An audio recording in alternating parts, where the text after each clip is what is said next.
Shalom guys, welcome back to another episode here at Your Shavio Ministry with Yarah. Thank you for being here. If you like the content that you have on our channel, please like and subscribe. If you have any questions, comments, concerns, please put them on the comment section down below. Also share. This week we're going to talk about Torah portion LECH LECHA. But before we get started, we're going to do the blessing of the Torah. We're going to bless the word of Elohim. So it says, Blessed Adonai, the Blessed One, blessed is Adonai, the Blessed One, now and forever. Blessed are you, Adonai, our Elohim, sovereign of the universe, who has chosen us and sanctified us, and separated us from the people, and given us your Torah. Amen. Thank you, Elohim. So, this week, like I said, we're going to talk about Torah portion LECH LECHA, which means go forth, or go forth your country, right? And so this Torah portion talks about Abraham. All right, this is the introduction into Abraham or Abram right now. And so we have seen the chain of events from creation, right? Genesis 1, when we understand the blueprint of God, the purpose of creation, and how everything was created, right? And we understand that there was one creator, and that was Elohim, right? Yod He Vav He, or Adonai. And so then we understand the function that each thing was given, every creation, right? The moon, the stars, right? Earth, every living being, and seed, tree, even men, right, and women. Each of them were given a function and a purpose in creation, right? God gave them a specific role to play, right? And so man was given the opportunity to basically take care of God's creation, right? He was the commander-in-chief of what was given, which was the whole Garden of Eden. And he was supposed to expand that all over the world. But the disobedience, right? The curiousness of Adam and Eve, of knowing the knowledge of good and evil, send them in a track of basically they got cursed. They cursed one another in their disobedience. And so now it became where it was two aspects of men, right? There was men that were willing to worship Elohim, right, which represented Abel, and then there was Cain, right, which rebelled against his brother because of his imperfections, right, or his lack of honor and honoring Elohim and giving his best to Elohim, right? And so we can see the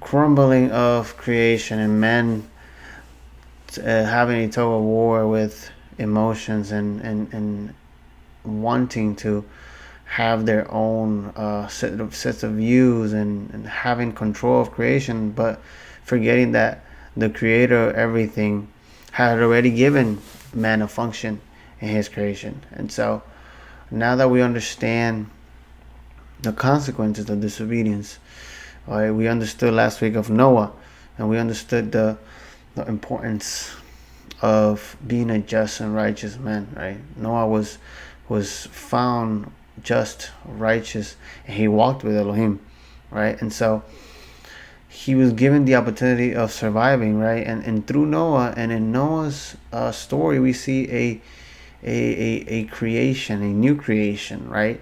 Because everything that Elohim had created till that moment, he decided to destroy, because he said that he was disappointed basically on what had come of men, right? And in that disappointment and in that chaos, one man was found just, and so that was Abraham.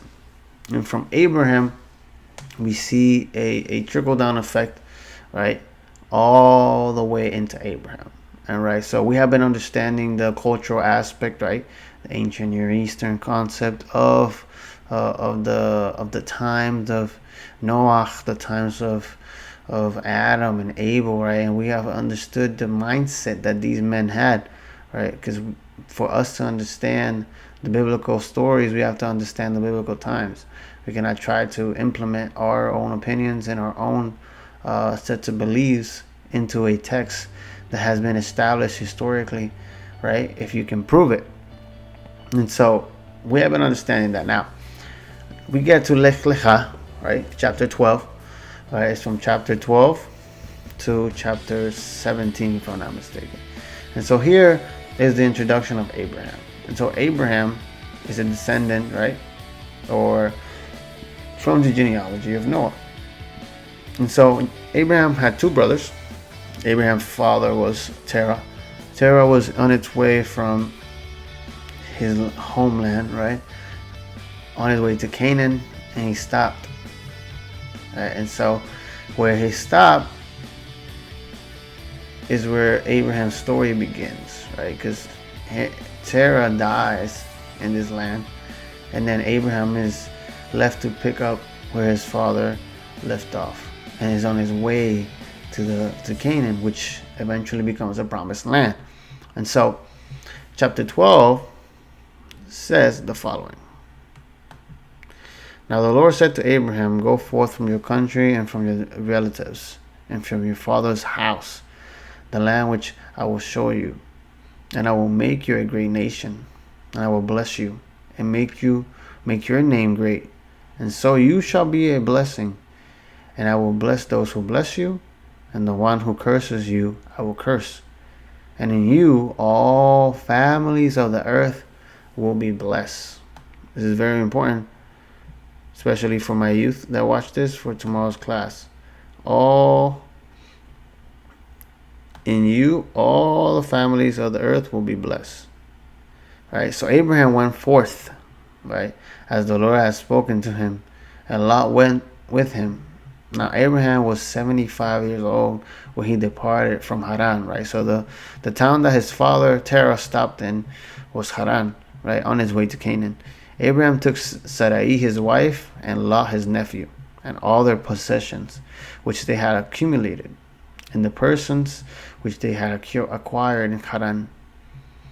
And they set out for the land of Canaan. Thus they came to the land of Canaan. And Abraham passed through the land as far as the site of Shechem to the oak of Moreh. Now the Canaanites was then in the land. The Lord appeared to Abraham and said, to your descendants I will give this land. So he built an altar there to the Lord who had appeared to him. Then he proceeded from there to the mountain of the east of Bethel and pitched a tent, right, with Bethel on the west and Ai on the east. And there he built an altar to the Lord and called upon the name of the Lord. And Abraham journeyed on and continued towards the Negev. And now there was a famine in the land. So Abraham went down to Egypt to sojourn there, for this famine was severe in the land. And it came about when he came near to Egypt that he said to Sarai his wife, see now, I know that you are a beautiful woman, and when Egyptians see you, they will say, this is his wife, and they will kill me, but they will let you live. Please say that you are my sister, so that if it may go well with me because of you, and that I may live on account of you. And it came about when Abram came into Egypt, the Egyptians saw that the woman was very beautiful. Pharaoh's officials saw her and praised her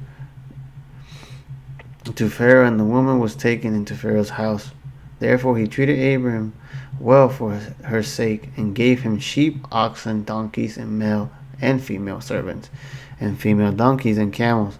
But the Lord struck the Pharaoh and his house with great plagues because Sarai and Abram's wife. Then Pharaoh called Abram and said, what is this you have done to me? Why did you not tell me that she was your wife? Why did you say, she's my sister, so that I took her for my wife? And now then, here is your wife, take her and go. Pharaoh commanded his men concerning him, and they escorted him away with his wife and all that belonged to him. So here the opening verses for Abraham are very interesting, because he is given a blessing, right? He's given a promise as well. And so we're going to analyze that with the context of a little bit of context of the ancient Near East. So this is the Sunderman Bible, and so it says here to call Abraham, right? It says that Elohim told Abraham to leave your country, right? To leave his country and his people and his father's household, right? So it's a very tough decision for Abraham to leave everything he knows and everything he believes in, right? So it says here, why does God ask Abram to leave this behind, right? So it says one reason may be that it is by these three connections that one related to a deity, right? So here's going to start identifying how in ancient times they will identify with the gods, right, or the beings that they worship, right? And it says the gods one worship tended to be national, right, or a city god or country. This, you can see it mainly in Egypt. Egypt had a god for each village or town that they had. Then there was the clan god, right, the family, right, and then there was the ancestral gods. That is, ancestors who have taken a place in the divine world, right, from the father's household. Right, so these are the three main aspects and of gods and how they related and connected to the deity.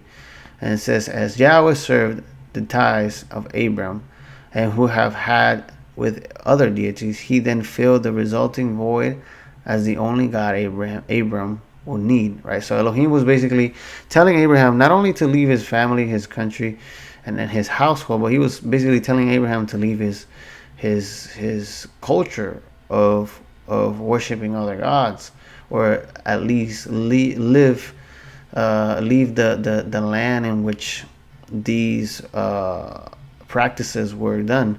And he had to believe and have faith that by doing this he will be protected and will be taken care of by Yahweh, or Yod-Heh-Vav-Heh, right, and his quest to, by faith, obey Elohim. So it says here, personal God in Mesopotamia. So this is the concept that Abraham is starting to assimilate with. It says around 2000 BC, when Abram's stories should probably be placed, an interesting development was taking place in Mesopotamia. The rise of the concept of one personal God. So they had one God that they personally believed in. In this period, people began to see themselves in a personal relationship with a family God who undertook the divine sponsorship of the family. As a result, most families' worship was directed to this God, with the expectation that protection and guidance will be provided. When someone senses that a God has taken his family under his protective wing, the expression used is that they have acquired a God. Right, so once this family understood that they were being protected by this divine being, they would unconditionally understand that once they accept it, they will, by faith, understand that this being was protecting them. Right, they will provide for them and they will direct them in the correct manner. Right, and so it says, in some texts, this seems merely an expression of personified luck, or a personification of self. Terminology used to express this relationship was that of a parent who had created or engendered the individual. Given this background, it can be considered likely that when God began interacting with Abram, the patriarch would have thought of himself as acquiring a God, entering a relationship with a divine being who will become the family patron deity. So this is why we understand how Elohim's interaction with Abraham is so much of a friend, right? And so, because Abraham eventually lets Elohim know, how do I know that you're going to give me this, right? And Abraham also asks, how are you going to bless me if I don't have a descendant, right? Somebody that can take over and basically fulfill the blessing that you're giving me. All right, so Abraham in a way doesn't question Elohim, but he is basically asking him based on his culture, he's saying, how do I know that I will be protected under your wing? Right? And so that's where we are with Abraham here. It says here, in Mesopotamia, these God came to be known as the God of the fathers, right? As a description also used in Genesis, right? So in all these texts, right, and it's something that we say, right, especially in our congregations, right, the God of our fathers, Abraham, Isaac, and Jacob, right? And so it is a cultural aspect that was practiced in Abraham's time, and so it's very interesting. It says here, a personal God was not viewed as the only God, but was the God most directly involved with the family, and the one that was the focus of most of the routine religious activity. Devotion to this deity was extended in the family from generation to generation, and as such was inherited rather than chosen. Though the major gods could on occasion serve as personal gods, more typically a personal god was a lower echelon deity in terms of rank within the pantheon. Only in Israel did a personal God eventually become the God of a nation, right? So here is basically explaining how it's making a comparison or a distinction, right, of how, right, it is a similar mindset to what Abraham's time and the people in Abraham's time worship personal gods, but Elohim is trying to work with Abraham, trying to say, okay, I'm going to be your personal God, and I will be the God or the Elohim of your family and the generation that comes after you. But I'm going to make the statement that I am the one and true God. Okay? And that's the statement that Elohim makes with Abraham. And so it says here, it continues with, in the Sunderland Bible, it says, verse 2 says, I'll make you a great nation, right? This offer is unique in the ancient world. Right, one can certainly find offers by deities to make someone a king, or to be prosper, or to prosper their line, or even a promise that a particular individual will have many offsprings. But the prospect that an individual will grow into a great nation is not broached in any other literature from the ancient world, right? So here we start seeing the distinctions, right? And something that I learned is that God is not competing, right? In my mind, I thought that Elohim was competing or was trying to make a statement to the other gods, but in reality, Elohim is just making or clarifying to Abraham, right? To the people, right? Elohim is trying to clarify to those that want to follow him, right? Elohim is not worried about those that don't follow him, because his sole focus is on those that are willing to bring forth his kingdom, right? And so Elohim is not gonna get distracted trying to prove something to somebody that doesn't want, or is not willing to understand, or is not open enough to embrace him. And so here Elohim is letting Abraham know that unlike the other gods, or the personal gods, right, he will make him a great nation. And that promise is something that is not found in any ancient literature promises given to other kings, right?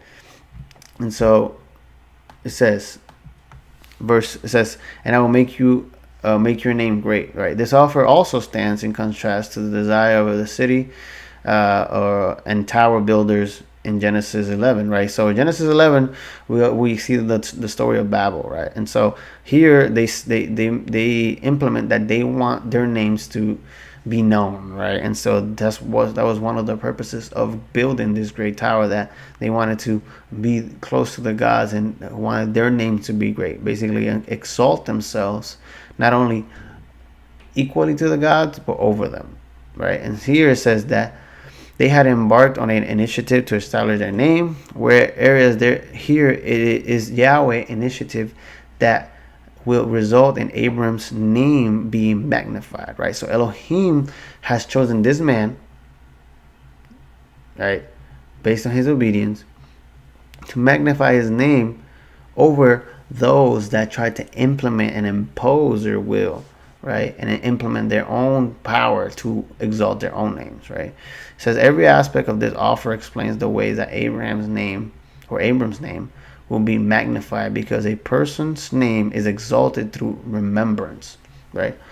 All peoples will call Abram their ancestor and will recognize him as the one through whom their blessing has come. So this is very interesting because Judaism, right, and even in Islam, right, they have an understanding and a belief that Abraham is their father, right? And so it resonates till today, right? So it's not a coincidence that Abraham is believed to be the father of many nations. It says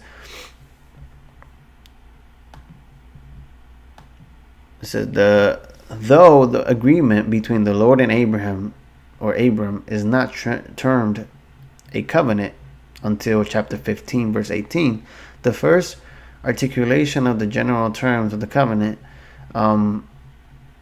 occurs in verses 1 through 3, right? Though the monotheistic worship of Yahweh is a clear distinctive for Israel in contrast to the peoples of ancient world, more distinctive yet is the covenant relationship between Elohim and his people. Israel's self-identity, here viewed of history, her belief in her destiny, her understanding of the attributes of Elohim, and her understandings of her obligations to Elohim, right? Articulated in the Torah, and the basis of the prophetic institutions all derive directly from the covenant, right? So there is a legal binding document that proves the legality of the true God, right? It's not based on words or establishments by men. The creator of heaven and earth has established an eternal covenant that cannot be changed, right? And this is the proof of his faithfulness. It says each of these areas, despite the existence of similarities with the rest of the ancient world, the covenant marks the departure and underlies the uniqueness of Israel. Elohim in the ancient world may have been viewed as a personal God who undertook the protection of the family, but they did not make covenants, right? So here it makes a distinction, right? So they might have seen, right, the God as the personal God or the family, right, God that protected the family, but that God did not make a covenant with those families, right?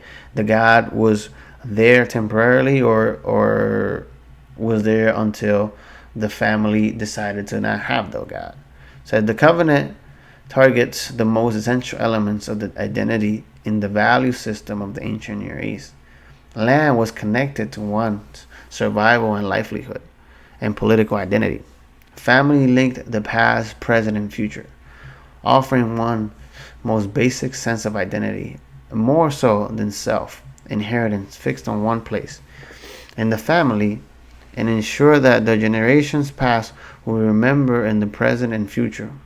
When Abram gave up his place in his father's household, he forfeited his security. And he was putting his survival, his identity, his future, and his security in the hands of Elohim. Right? So here we're introduced to a different aspect of what Elohim wants from us. Right?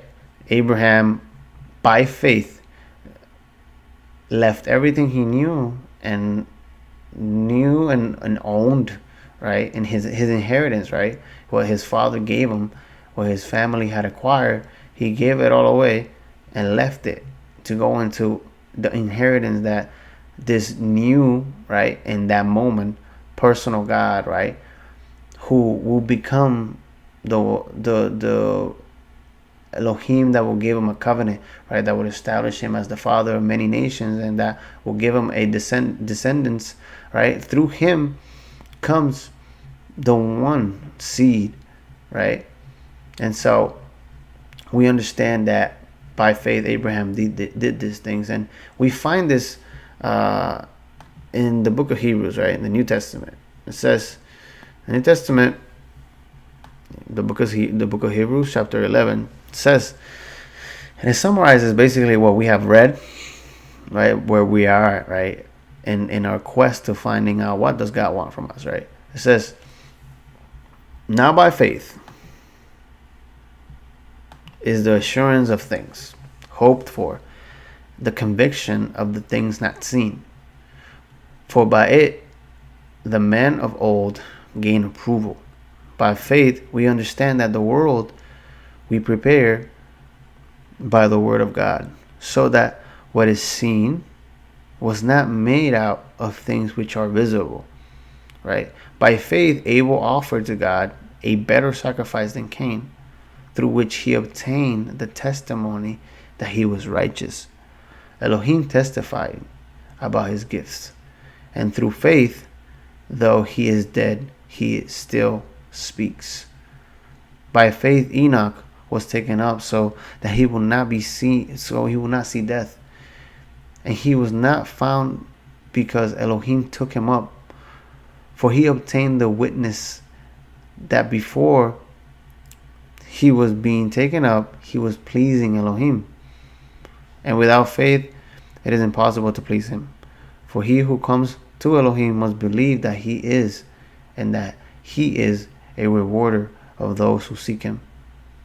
By faith Noah, being warned by Elohim about things not yet seen, in reverence prepared an ark for the salvation of his household, by which he commanded the world, and became an heir of the righteous, which in according to faith. By faith Abraham, right, when he was called, obeyed by going out to place which he was to receive for an inheritance, and he went out not knowing where he was going. By faith he lived as an alien in the land of promise, as in a foreign land, dwelling in tents with Isaac and Jacob, fellow heirs of the same promise. For he was looking for the city which has foundations, whose architect and builder is Elohim. Right? So, what does it tell us? That these men that we have been studying for the last couple of Torah portions, they had prepared a foundation in obedience to what has not been seen yet. Right? We're blessed to understand that these stories give us a testimony of the mistakes that were made, and the right decisions that were made by these just men. We don't see the future, but through the commandments, through the order and the structure and the foundations of Elohim, even though we don't see the future, we might be establishing great blessings for the next generation to come.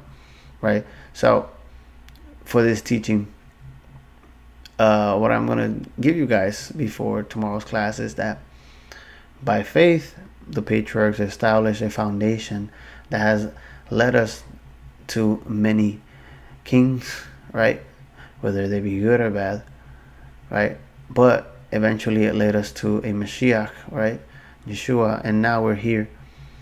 And everything was done by faith and obedience to Elohim. So it's better to be prepared now for what we might not see than to